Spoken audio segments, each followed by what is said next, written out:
Hello, Mike here. Finally, again, making another video for week 9 of IST649. And first off, I do sincerely want to apologize for not having made a video in a couple weeks. Been having some computer issues, particularly with the memory in my computer. But I upgraded my operating system, went through some diagnostics and changed a whole bunch of settings and deleted a whole bunch of files, and it appears to be working okay so far, recording video. Hopefully it does not just crap out on me before I'm done recording this video, though. So let's hope so. Fingers crossed. So, anywho, we are in our last, well, sort of last week of IST 649. The course actually ends on August 8th, so it's longer than our usual confusing 8-day week, but it's the last section of our course. And to celebrate, I have posted a suggested reading. That is, reading you don't actually have to do, but I think you might find it enlightening. It's from a pretty different perspective than what we've been focusing on in the textbook. The textbook has been largely sort of focused more on practical applications of human-computer interaction.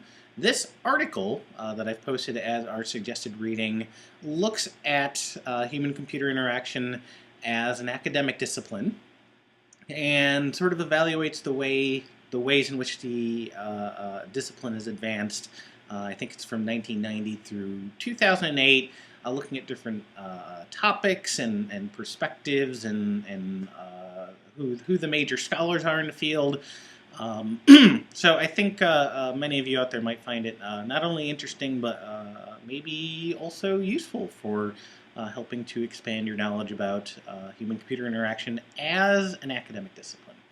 So that's up there, and of course I've also posted, I posted the directions for our final assignments before last week, but since I was not able to make a video, I just wanted to say a couple words about them.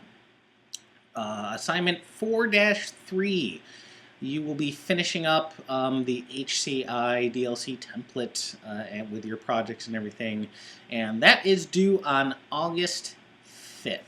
That is due August 5th, which is 3 days before our course ends. And I originally posted an example for the completed assignment 4 package early on in the semester, and I'll throw up a link to that again, so in case you've forgotten where that was. I'll put it up under week 9.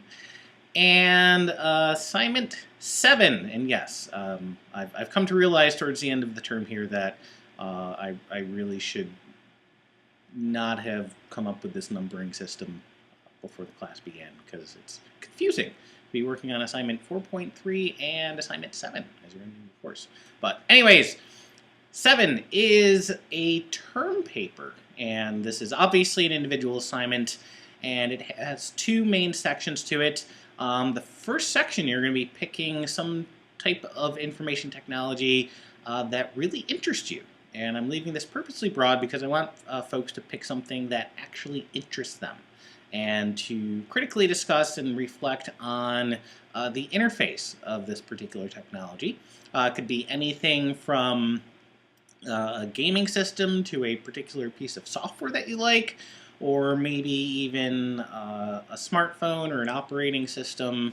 Again, I'm going to leave it pretty open for you because I want folks to be able to have some sense of creativity and write about something that they're really interested in, and hopefully it's not something that we've already had a chance to discuss in our class online discussions.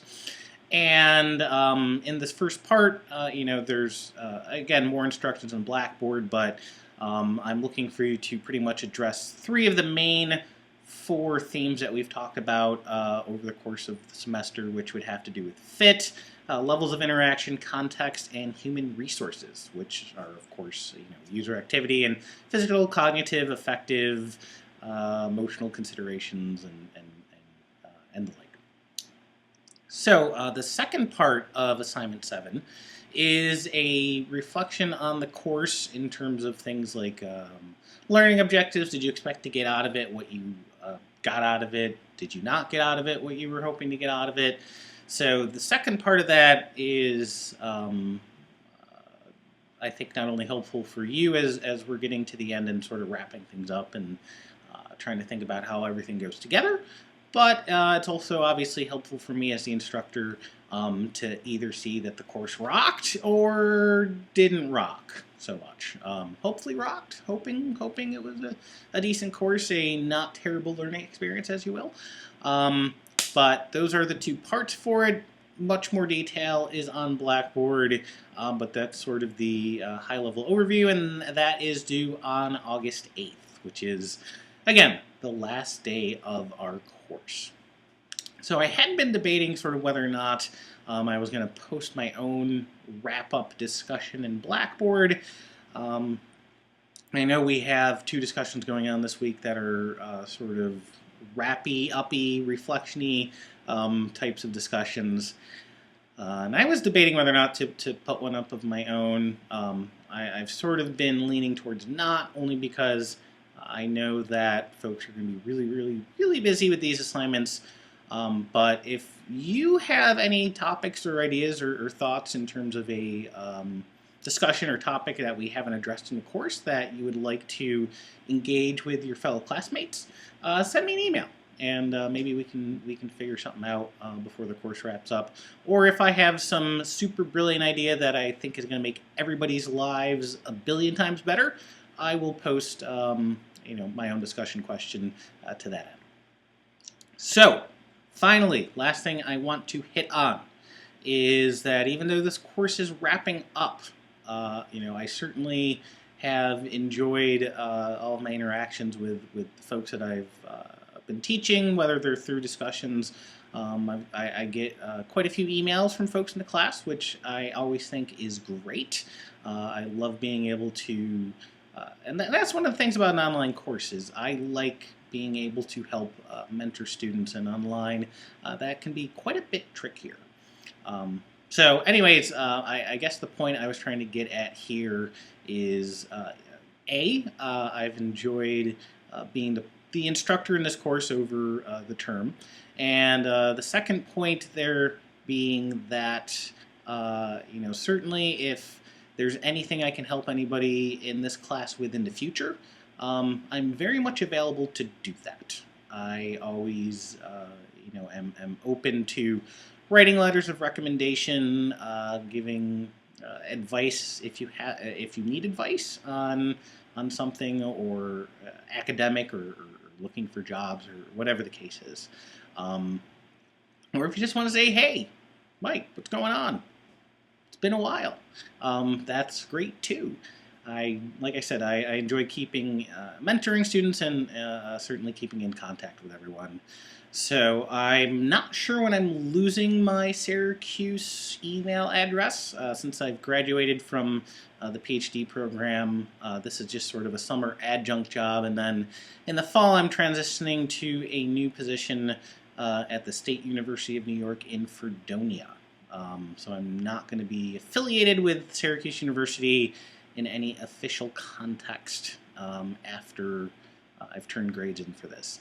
So I will post I will post my contact information under an announcement before the course closes. So if anyone wants to get a hold of me in the future, we can do that. So, anyways, I'm not sure that this was my best video that I've ever recorded, but I think I got everything out there that I wanted, and certainly if you have any ongoing questions or concerns, let me know, and as always, feel free to post to our open general discussion in Blackboard, and you can do so anonymously, as you've probably seen a couple folks do over the term. Anyways, I am rambling on now, so I'm shutting up, but I look forward to seeing Assignment 7 and Assignments 4.3 as they come in, and I'm still working on grading the Maury assignments. Hopefully I will have those done by the end of this week. All right, Thanks. See you later.